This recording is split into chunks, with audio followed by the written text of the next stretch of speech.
Je commence par une remarque. C'est le message qui crée la valeur. C'est pas le produit. C'est le message qui crée la valeur. Et je sais que quand je dis ça, c'est super contre-intuitif.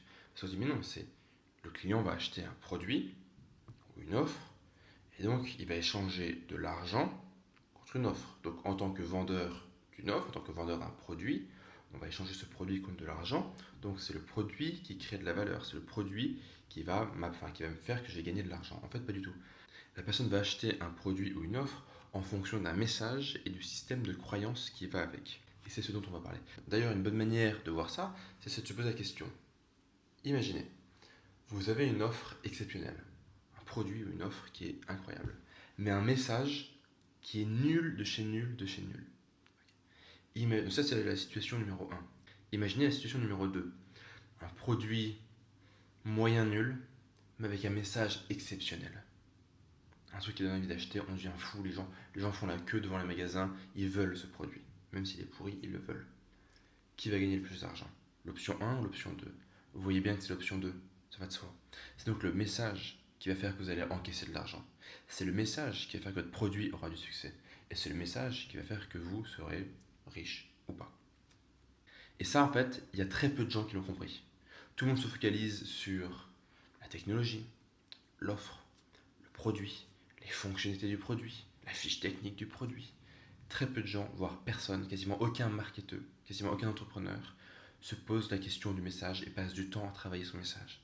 Et ce qu'on remarque, c'est si on regarde les grands entrepreneurs ou les grands. D'ailleurs, c'est un truc qui a été fait sur les milliardaires. Ils avaient regardé les milliardaires.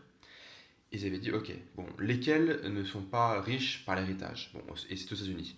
Donc aux États-Unis, on a quand même une majorité de milliardaires qui ne sont pas milliardaires grâce à l'héritage. C'est pas vraiment le cas en France, mais aux États-Unis, la plupart des milliardaires se sont faits seuls. Et après, ils se sont demandé, qu'est-ce qu'ont tous ces milliardaires qui sont self-made? Donc c'est bien self-made, qu'est-ce qu'ils ont tous en commun? Est-ce qu'il n'y a pas quelque chose qui revient très souvent? Et donc il y a un certain nombre de caractéristiques, de traits psychologiques, de secteurs d'activité aussi, qui reviennent. Il y a quelque chose qui revient quasiment systématiquement, c'est des gens qui savent soit se vendre, soit vendre. Elon Musk, il sait vendre. Steve Jobs, qui n'est plus là, il sait vendre.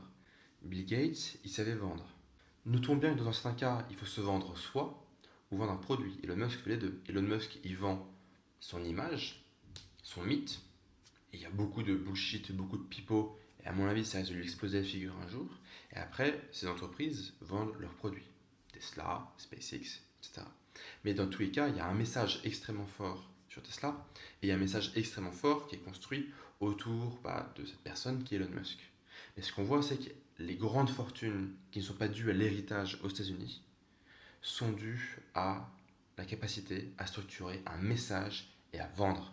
Donc si jamais vous avez un doute sur l'importance de savoir vendre, de savoir structurer un message, et bien c'est le moment de dissiper ce doute. Ok, on passe à la vidéo suivante.